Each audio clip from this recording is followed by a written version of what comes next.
جی تھوڑا سا سبق بھی ہونا چاہیے. الحمدللہ رب العالمین والصلاة والسلام علی سید الانبیاء والمرسلین اما بعد. اعوذ باللہ من الشیطان الرجیم. بسم اللہ الرحمن الرحیم. الذين يؤمنون بالغيب ويقيمون الصلاة ومما رزقناهم ينفقون. صدق الله المولانا العظيم. یہ قرآن پاک ہدایت ہے متقین کے لیے. ان کے صفات اللہ تبارک تعالیٰ بیان فرماتے ہیں. وہ اللہ تبارک تعالیٰ چھ ایمان والن پانے تعریف کرن. آخ تعریف کرن تہند آخ صفت فرمون الذین یؤمنون بالغیب. غیب کے اوپر وہ ایمان رکھتے ہیں، یقین رکھتے ہیں. یہ بہت بڑی صفت ہے ایمان والا ہونا. وَيُقِيمُونَ الصَّلَاةَ. اور وہ کیا کرتے ہیں؟ نماز پابندی کے ساتھ، خضوع کے ساتھ، اس کے تمام حقوق کے ساتھ پڑھ لیتے ہیں. دو چیزیں ہو گئی. وَمِمَّا رَزَقْنَاهُمْ يُنْفِقُونَ. اور جو کچھ ہم نے ان کو رزق دیا ہے اس میں سے خرچ کرتے ہیں. یہ تیسری چیز ہے. گویا اس میں تین چیزوں کا تذکرہ آ گیا. کتنی چیزوں کا؟ فرماتے ہیں کہ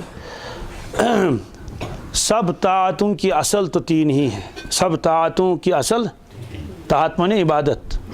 کیا کیا ہے؟ ایک وہ چیزیں جو دل سے تعلق رکھتی ہیں، ایک وہ باتیں جو دل سے تعلق. نمبر دو وہ چیزیں جو بدن سے تعلق رکھتی ہیں. نمبر تین جو مال سے تعلق رکھتی ہیں. تو اس میں تینوں چیزوں کا تذکرہ آیا. تو پہلے فرمایا یؤمنون بالغیب. اس کا تعلق دل کے ساتھ ہے. دل کے ساتھ کون سی چیز تعلق رکھتی ہے؟ عقائد، اخلاص، محبت، عظمت، نسبت، رضا. یہ ساری چیز تعلق تھا ان کا سے دل سے. اس لیے سب سے پہلے دل کے اعمال کو بیان فرمایا.